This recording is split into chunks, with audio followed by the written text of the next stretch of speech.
Thank you so much.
All right, I think we're gonna get started now. Hey everyone, welcome to EcoFaith Dialogs.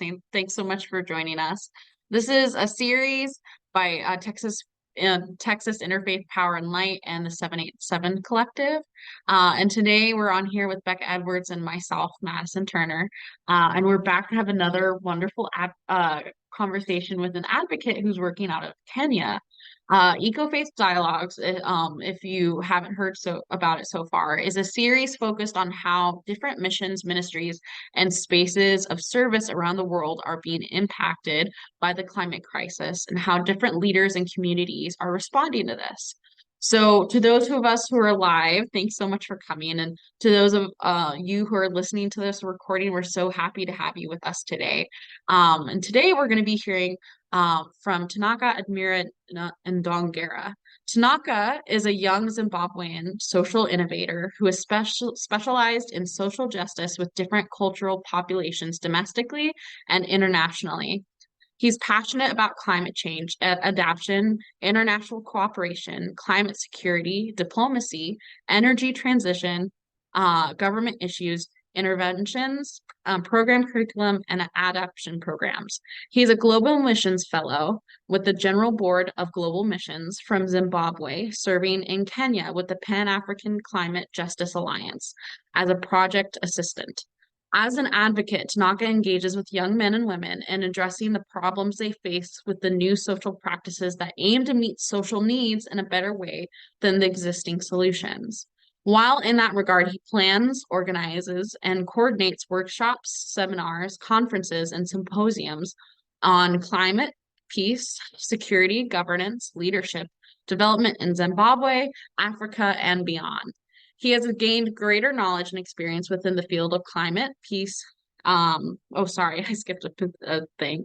Tanaka is an entrepreneur, communication and public relations expert, and is a social engagement activist since 2017 in the promotion of inclusion of youth in climate justice, international cooperation, sustainable development, and peace building. Tanaka, thank you so much for joining us today. Before we talk with Tanaka and hear about all this wonderful work that he's doing and hear his presentation, we're going to watch a few videos on his program that he's working with, and just see a little bit of what his work is like. So 1 second.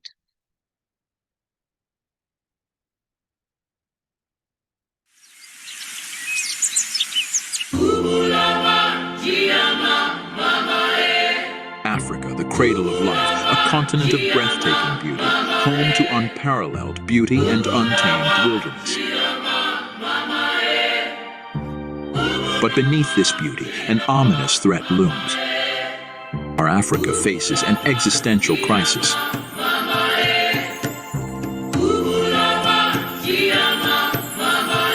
Soaring temperatures, relentless droughts, and punishing storms wreak havoc on our people.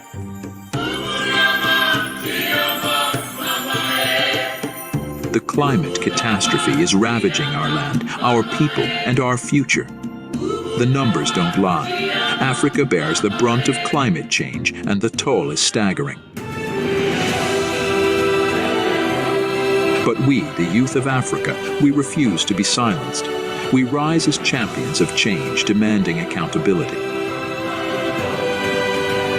We aren't just survivors. We are architects of hope, innovators, adapters, and builders of a resilient future. Our leaders have spoken. The world has pledged. Now they must act. Promises must turn into tangible solutions. We are the voice of Africa's future. We stand united, demanding accountability because our very existence hangs in the balance. Join us, share our stories, be a beacon of change. Together we will hold the world accountable. Together we will script a new narrative. Africa's legacy will be one of resilience, courage, and unwavering accountability.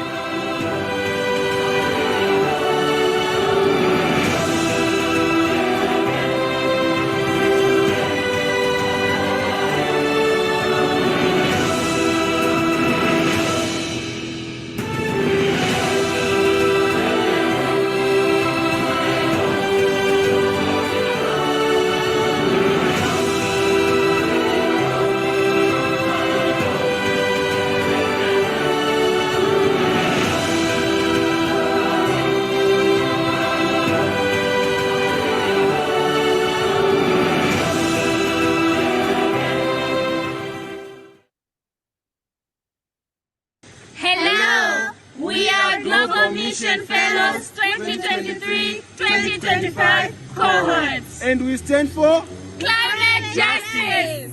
What do we want? Climate justice. When do we want? Now.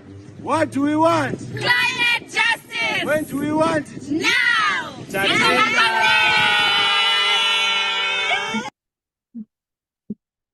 Tanaka, thank you so much for joining us, and thank you so much for sharing those wonderful videos with us.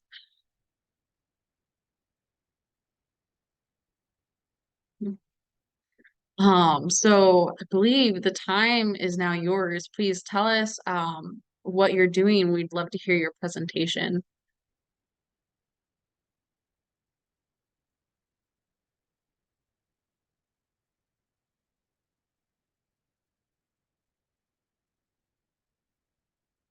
You still there? Just a moment. No worries. Take all the time you need.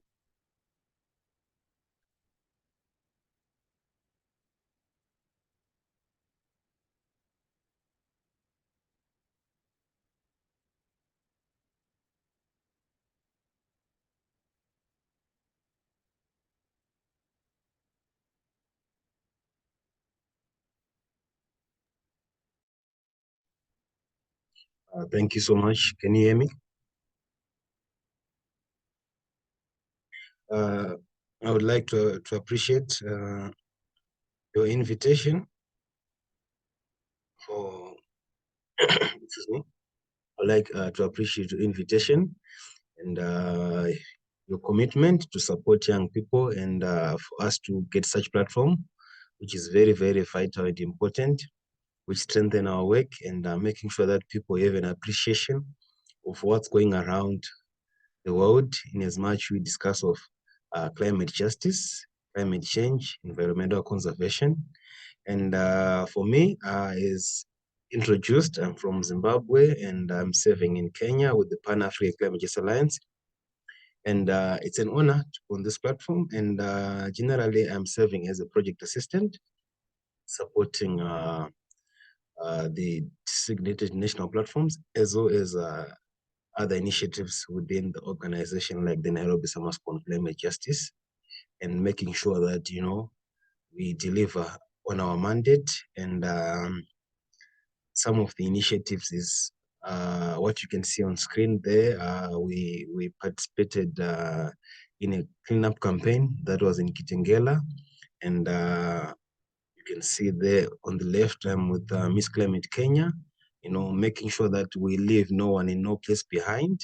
And on the right picture, that's me there, another young person cleaning the environment so that people have the ownership and making sure that they know the best practices of what they need to do, because, you know, each and every small step which we do is very, very vital, because it helps us move towards the agenda which we intend to achieve. And for PAGJA, it's an organization founded 16 years ago, and it has a membership of over 1,000 organizations spanning from faith-based organizations, civil society, and with presence in 51 African countries. And for me, I support technically, as I have mentioned, the DNPs, because the Continental Secretariat is here in Nairobi, where I'm based, and we have designated national platforms in the other countries where we are mentioning our presence in 51 countries. And now, those are the people on the ground, because our message here, we say that the DNPs, they are the heartbeat of the alliance, meaning to say, for the alliance to be standing where it is the heartbeat, which is the grassroots, because we can't talk of all these things without having involvement with the grassroots. And they are very important, because all these figures, all these facts, and all this data which we use, and all these events which unfold, you know, you see them from the ground, which are the grassroots. And it's quite interesting that, you know, working with people from different countries, it's quite an interesting journey for me here, because you get to interact with different people, having the perspective, the continental perspective on how different populations and different people are being affected by climate change. And we also now run the Nairobi Summer School, which is going into the fourth year, this year, the fourth cohort, where we bring young people on board from the global south, the global north. They come, they are trained, they're empowered on enough skills to be champions of climate justice. And I'm sure you've seen that in our video, which you played earlier on, to see that, you know, people need to be engaged, especially the young people, because we need to set the tone and change the narrative as the young people of Africa. And the statistics, they're clear. The science is clear that, you know, Africa, you know, we are a special continent with special needs, and we are affected by climate change very, very hard. And for me, you know, I happen to come from a country, like last week, our president declared a drought-induced El Nino, where we are talking about 7 million people which need to be fed by August. And if that doesn't happen, we are calling for the international community to support us, because, you know, these are the actual effects of things which are happening. And it reminds me of Cyclone Idai, you know, which affected our countries, Zimbabwe, Mozambique, and Malawi. And one of our colleagues, we went to school together in Marange, Manicaland province. And he was on attachment. You know, when you're in university, you go on attachment. And on the third year, you're supposed to go for internship attachment. And the cyclone Idai happened in the midst of him doing the attachment in Chimanimani. And, he was swept away and died, So we have those sad moments which we witness, some of our colleagues, some of our families, some of our people, facing these climate crisis effects. So it's also vital to discuss of these issues because of their paramount importance. And I'm glad that the Pan-African Climate Justice Alliance, launched the Keep Your Promise campaign last year to say we need to do global stock take and see where we are. Did these commitments which were honored have been accomplished? Where are we lacking? And we need to make sure that these leaders, they are accountable, and it's very, very crucial to make sure that we push this agenda because we don't have planet B, we only have planet A, which is F. And if we don't act now, these effects will haunt us, the youth, because, some of these decision makers, they won't be there in 20 years to come, and they are there to dictate some of these decisions which are going to affect us, the youth and children's to come. So it's imperative for us to push so that these promises are made, these commitments they are made. That's why we have the Keep Your Promise campaign, which is continuing in this second year, and we are calling everyone on board to join us in this Keep Your Promise campaign, which is very, very critical for us to make sure that, these commitments are honored. So I think generally that's the brief of my work. I don't know if I've done justice, but generally that's all I can say in terms of the work which we are doing. And on that picture, that was in Safari Park, where we were launching the Youth Toolkit on pro-environmental youth engagement in Africa with UNEP, United Nations Economic Environmental Program. Those are young people who were so happy to see this happening because, this was a replication of what was done in Europe. So now young voices from across the continent, they were gathered together to put an input within the document so that they have a say in how youth around Africa and across the continent, they need to do these best practices in as much we're talking about environmental conservation and just making sure that we play our part. So yeah, that's it. Beautiful. Thank you so much, Tanaka, for telling us more about what you do. Just for our audience's awareness, this is the time where we get to ask Tanaka questions about some of his work. So I'm wondering, we did get to see one, that picture there of as one of your projects, you're saying working with the youth, and I'm curious, what projects have you found in your community that have been helpful, and I'm curious what you're working on that has been helpful to the needs of your community and also combating climate change?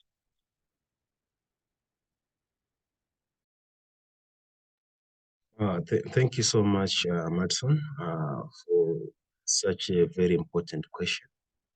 And we believe in making sure that we have all hands on deck and we leave no one in no place behind. And as you have seen earlier on that other picture, we were in Kitengela, around 20 kilometers from Nairobi. And we bring everyone on board. We did cleanup campaign. We did tree planting. I didn't actually share the picture, but we also did a cleanup campaign. We try to break down these terms so that the community gets to understand where are we coming from and where are we going. Because these jargons, they put people away and they tend to confuse people. What are we talking about? And now, when we discuss of environmental conservation and climate change, people need to understand that after, for example, we do the cleanup campaign, the city council will pick up the garbage and go with it, not what we usually see that people get to burn the garbage, right? And you talk of the greenhouse emissions, which will come from that garbage, and that is already a contribution to the greenhouse emissions. Although as Africa, we contribute less, but those small things, they are very critical. People need to know there's the small things which they do unknowingly, but they have an effect. And when we talk about planting trees, it's very, very important because, trees, they serve as our best carbon sink in as much we are pushing for a better future for all of us. So we say, in your small communities, what can you do? We teach them these best practices, and we also give them, the seed for trees in their communities, in their schools. They do those things. And also we talk of locally led initiatives, which are very, very critical and very important, because you see that in our countries, in our regions, we receive rainfall. Sometimes it's very low. And how best can we do to combat that?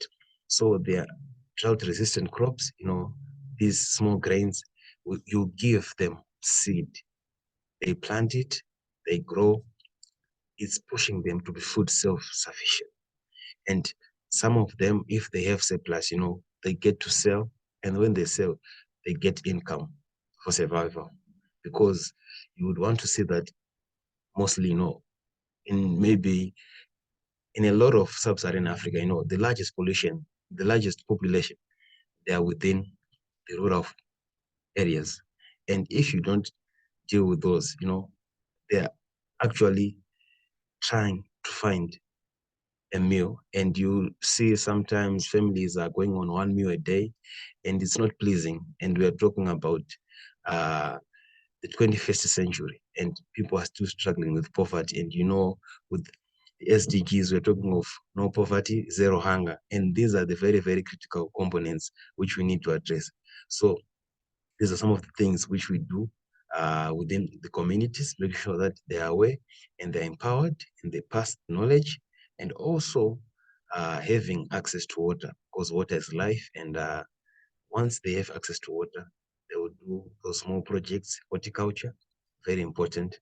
And within the summer school, young people, they're empowered, they get the skills, they go back to their countries, and they share the message, because we are building a strong movement in Africa of young people who are very committed to make sure that we achieve climate justice. And if we don't act, it's very, very important to see that these effects are going to hound us. So basically, that's how I can give back to you, Madison. Thank you. No, I think that was a wonderful answer to my question.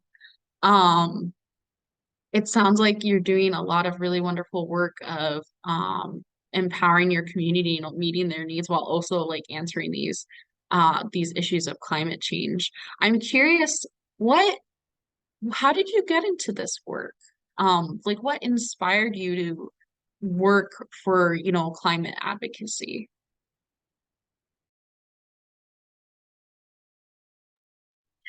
Thank you so much for quite an interesting question. When I joined college in 2017, I went to Bindra University and I was enrolled there. And I joined this club called Salam Foundation. So we used to do dialogues around peace, around environment, the linkages. So we used to go into villages, planting trees, doing cleanup campaigns. And fast forward, when I was in my final year, we did a module called Environmental Peace and Conflict. So that was with Dr. Chipaike. So that module alone itself, it opened my mind, when we started to understand actually like the Kyoto Protocol, the Rio Summit, the Paris Agreement, where we are, and that was in 2021 by then now. So after that, I had the opportunity now to apply and get admitted into the Nairobi Summer School on Climate Justice. And I came to Nairobi. It was during COVID, people wearing face masks, and a lot of people couldn't travel. Others were skeptical. They were afraid to say, I'm going to die, COVID, etc. But I took the boldness to say, there's an opportunity for me. Let me go and actually hear what is climate justice, what is climate change, all these things. So when I attended the summer school, it was quite inspiring, meeting young people from across the continent and others from Philippines, Asia, they were there, and now some of the concepts which we're learning within the school, they were now resonating with what I had learned with my lecturer within college. So I was now connecting the dots. Okay.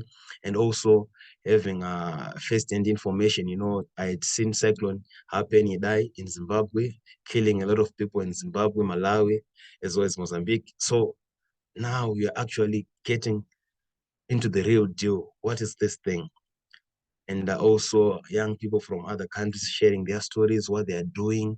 Okay. So from there, it was a watershed moment for me because everything turned around for me in a sense that, I was fully geared, empowered. And by the time I finished 2 weeks, 14 days of the school, I was like, this is interesting. So let me go back to Zim, my country, and see how best I can do. So when I went back to Zim, I had graduated by then. So, I was in the process of looking for a job. And in the process, I was like, nowadays it's not easy to get a job, especially, in my country. So what can I do? I've been given skills and also I have the educational background. Now, what should I do? So I was like a soldier who was armed to hit the ground running. So from there, I started engaging my youth because by then I was a president of the United Methodist Youth Fellowship, UMOF, at my church in Harare, CPT. So we have committees within the youth. So there's recreation committee, there's world friendship, there's community service, then there's what else? There's finance. So for me now, as the president, I started engaging the then leader who was leading the community service. So within community service, mostly, we do these cleanup campaigns. We host tree planting sessions. We visit the elderly and also we serve the community because it's community service. So I started telling them, guys, what is climate justice? What is climate change? And they were having an appreciation. So we can do this from the church perspective, And I also thought that it was very, very critical to touch the youth because I was empowered as a young person. And once you touch the youth from the church side, when they go into the world or they go to work, they go to school, they're like, we had this discussion at our church. I feel this is very important. Let's play our part. So that was now like the turnaround of everything. And we started doing a lot and also working and engaging with various organizations, with other alumni from SIM. We're also part of the summer school. So we're now engaged in dialogues. We initiated what we called climate education. So visit schools, tell them about this. Then we start environmental clubs. I remember I went to my former school, which is called Ndongera High, in Mashonaland province, near Nyamapanda border post with Mozambique. We had quite an interesting talk with the students. As an alumni, they will have an appreciation. They have that zeal to listen to you. This person is doing this. What is the important? And so from that onset, everything changed and, occupying spaces, engaging a lot of schools in Zim through climate education universities because, they say catch them young. And once you touch the base of the youth in universities and in schools is very important because when they graduate or when they move from school, they have that ownership to say, I need to keep my environment. I need to do A, B, C, D. So from there, everything started moving. And when I applied to the Global Vision Fellow, I sent my details. I did an interview. And from there, I tried to actually express myself, what I've been doing, and how it was important for me to actually bring peace and climate, because I did peace and governance as a Bachelor of Science degree. So people having an appreciation of climate security and also guided by the main needs theory, it was something which was important for me.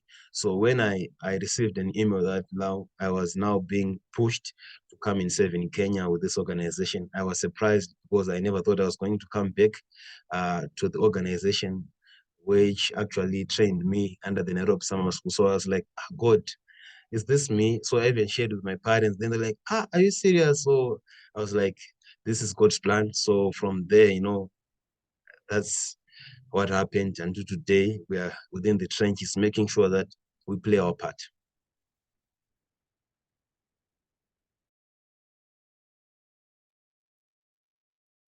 Thank you so much for your presentation. I've learned so much just listening to you.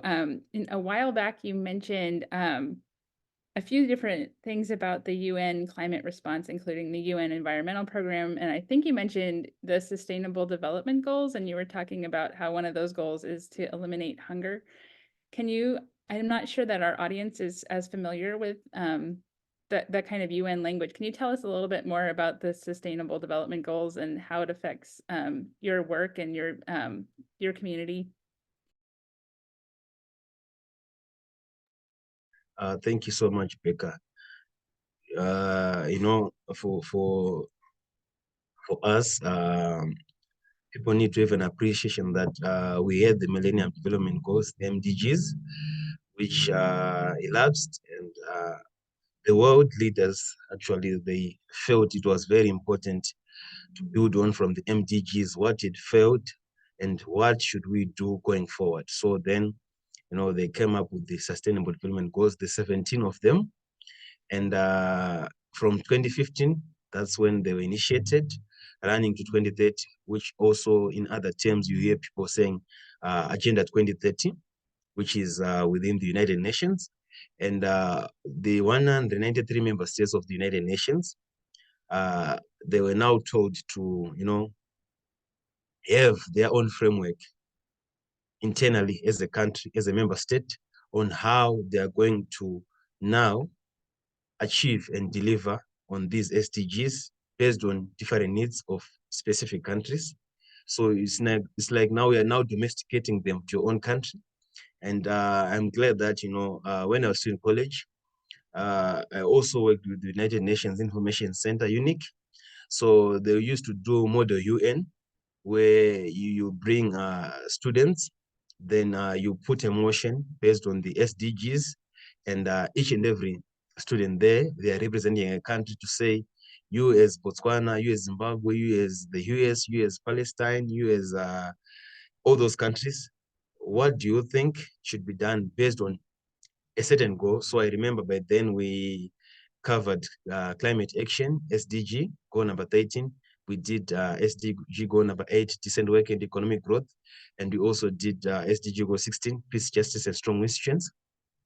So these SDGs now, they are now like framing whatever countries are doing. And for also Africa, they have the Agenda 2063, which is there as a 50-year blueprint, which was launched in 2013 until 2063. So now, under that, guys, that's why you see that now we have what we call the African Regional Forum on Sustainable Development, which is now synchronizing the SDGs, the Agenda 2030 and the Agenda 2063, so that countries, they push hard to make sure that by 2030, we have sustainable development. So we've seen a lot of discussions, a lot of efforts, and through the UN agencies, because each UN agency, like UNESCO, UNDP, they are putting money and supporting governments, so that these governments, they are there to make sure that this is attainable, this is achievable. And when our president last week declared that Zimbabwe is in a state of drought, the UN resident coordinator for Zimbabwe, Mr. Edward Kellon,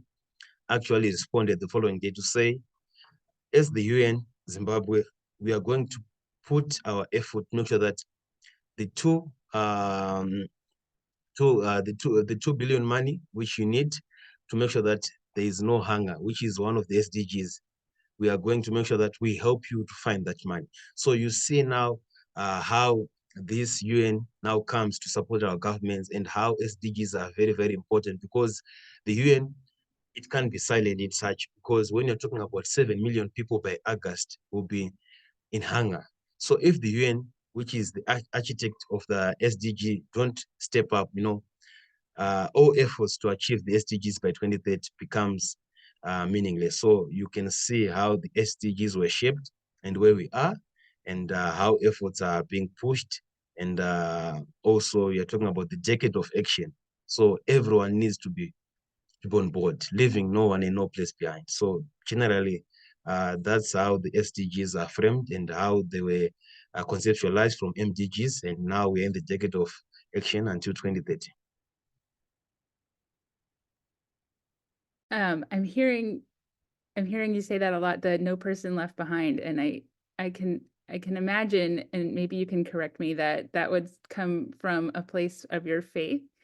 And I also noticed that one of the SDGs has to do with peace with justice, which is also a main goal of the United Methodist Church Church and Society office. And I was wondering if you could talk a little bit more about, I know that John Hill, the General Secretary of Church and Society, is very involved in the Pan-African Climate Initiative.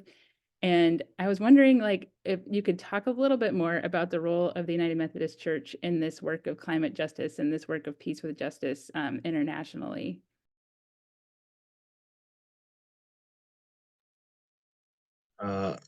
Thank you so much. I will speak on what I know, and what I feel is what I've been witnessing, over the years, on how the church has been involved within climate work. And I'm glad that, the UMC Church itself, has representative who have also been having these discussions around the continent and around the world. And I'm glad that, within these discussions, you see that the church and society, stands like at the center of all these church activities. And also within, the UMC hierarchy, within the local churches, we have church and society as a committee. So even at my church in Kisipiti, in Harare, East Annual Conference, church and society, it's very, very important, because we are talking about church and society, how these two, they're going to be linked. And I can mention an example of what happened recently with our church in Harare, in Zim. When Cyclone Idai happened, the Bishop Niwatiwa, declared that this was a state of emergency. What can we do as a church? Then the Church and Society Committee had to mobilize people to say, we have churches of UMC who were there in Chimanimani, and people died. So what can we do as a church? So the Church and Society Committee had to come on a Sunday to say, this is what has happened. We need to mobilize resources so that we can help the community, the society. And goods were mobilized, people just giving what they can. It was a sad moment, because, you don't have the house, everything is washed away, you're just yourself. And the church also now, coming in with nurses, to actually address the psychosocial support, because, I remember there was this mother, giving birth in the tree, in such circumstances, what will happen after, So you see now how the church is coming and connecting to society in that regard to assist the victims of climate crisis, which had happened within Cyclone Idai. And then even Cyclone Freddy happened, Malawi was hit hard. The church had also to come, you see, church and society members, leaders, they come, what can we do? People mobilized goods were sent to Malawi from Zimbabwe. So you see how the church and society comes into play within this climate change. And from the lowest level, I'm talking from the lowest level, but now at the global level, you see that, the church and society, as an agents of the United Methodist Church, they are pushing very hard, attending the conference of parties. Like last year they were there. I was so happy, to see the delegation.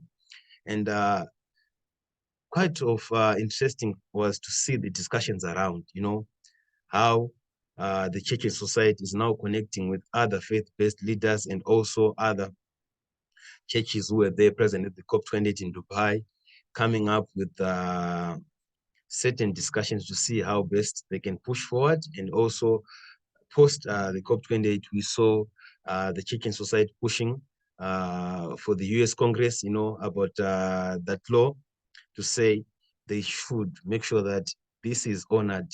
So you can see how the church and society has been cross-cutting, and even within the peace with justice, which you've mentioned, you saw what happened within Israel and Palestine, and the peace and justice was now there to say, let's pray for this war. How best can we assist these victims? So you see that the church is very, very integral in these issues, and the church and society has been doing a lot, and we are so grateful, so that the world will see that the church plays a critical role in these issues, and peace is very, very integral to development, and we can't talk of reaching sustainable development when we don't have peace. So you see that these are very, very critical moments, and the church is playing a very pivotal role. Thank you. Thank you. That was really wonderful. I think this is a good segue into our next question. So Phil, one of our listeners, asked if you have any hopes in terms of climate justice for the upcoming UMC General Conference.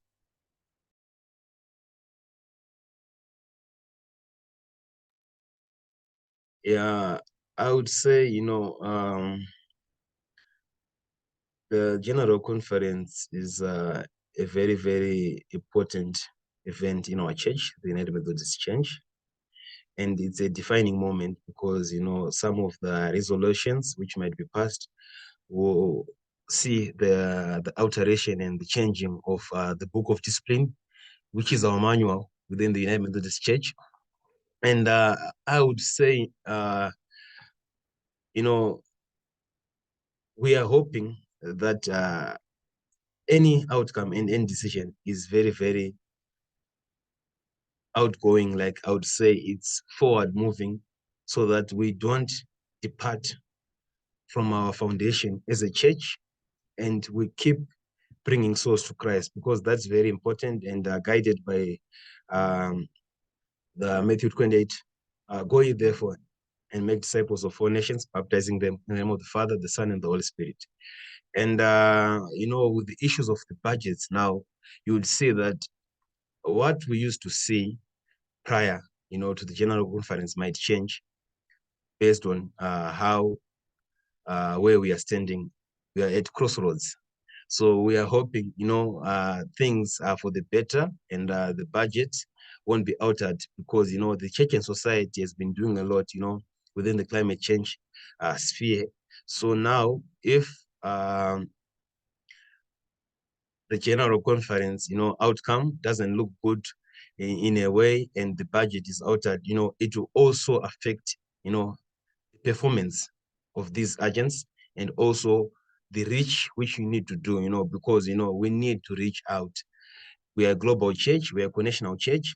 So we are hoping that whatever comes out of the General Conference, it's for the betterment of humanity, for the betterment of the church, so that we remain, united and resilient, and making sure that, all these projects which are running with UMCO, they will keep continuing, and making sure that, we leave no one in no place behind, and people are geared to keep moving forward.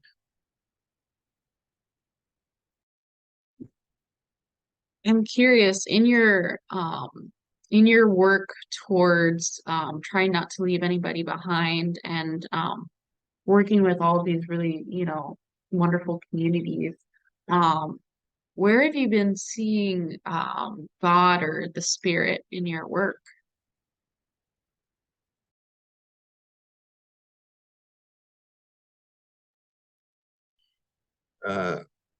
I would say, just being where I am, it's God. And it's the Spirit leading me. As I mentioned earlier on, that this was God's plan, because I know the story of Jonah, uh, when God sends you, there's something which you need to achieve, and there's a mandate which you need to achieve. And for me, coming to serve at PAGJA, this is a continental secretariat which is present in 51 countries.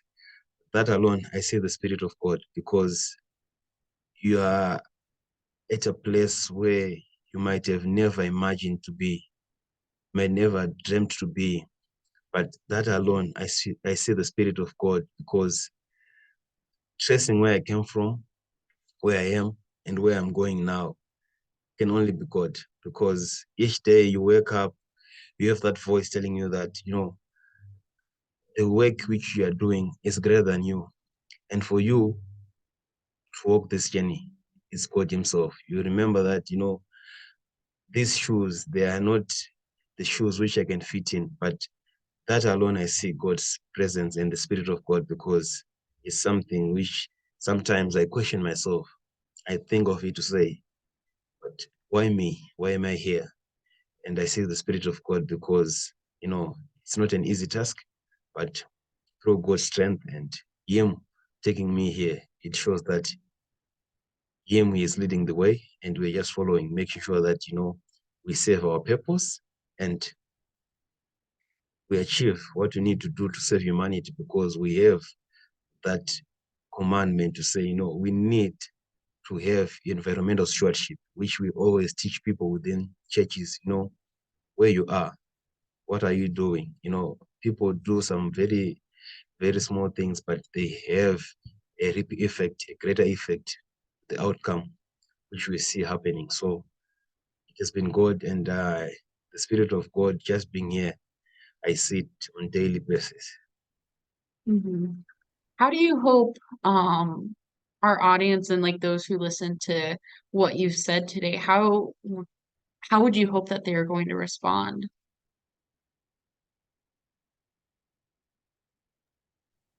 Thank you so much, Madison. Uh, I just hope, the audience would have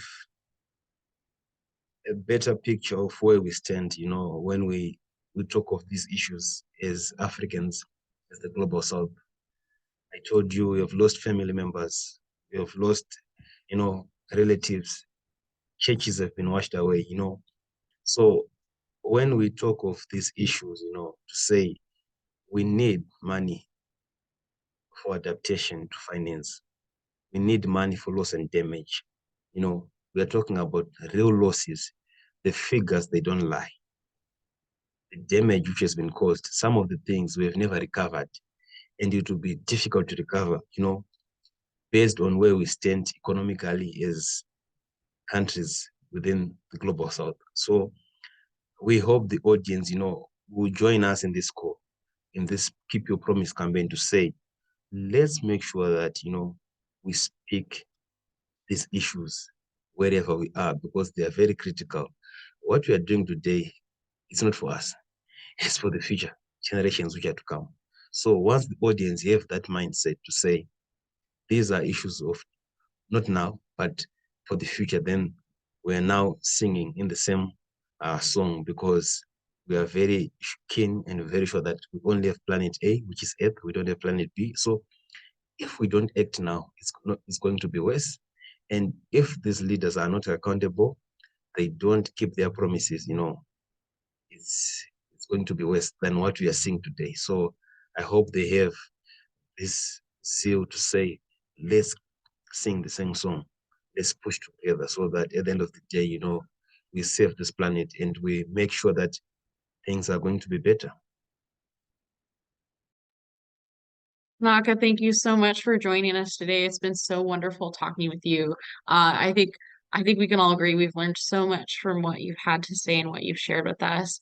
If any of you online would like to get in contact with Tanaka, we do have his contact information up. I think I think that's it for now. If there's anything, unless there's anything else that you would like to share with us.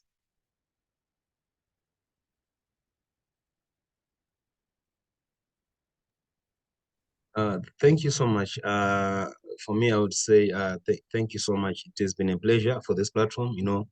People need to understand where we're coming from, where we are going, and what's on the, we see things happening on daily basis Mhm. because of the climate crisis, and we need everyone on board.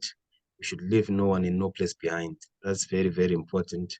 Make sure that we achieve the SDGs, we achieve the Agenda 2063 for the Africa we want, which is a peaceful, prosperous, and we are talking about a better future, which we all enjoy that we played our part. So all hands on deck, let's come on board, let's keep pushing, and we're hoping that whoever who is with us and whoever watch this video, they'll be fully empowered to come on board. And also, those who are interested, just reach out to me and support me in this mission work so that, we keep touching lives, we keep transforming lives, because what we're doing is more than us. It's this God's mission. So your support will take us far, and you keep praying for us, and we keep praying for you so that we walk this journey together. We are so honored, and I'm grateful. Thank you. Amen. Thank you so much, Tanaka. We appreciate you so much. Thank you so much for joining us. And everybody, thank you so much for watching. We hope you have a wonderful day and we hope that you are able to feel empowered by this and take some of these things, these ideas, and bring them to your life to take action. Thanks.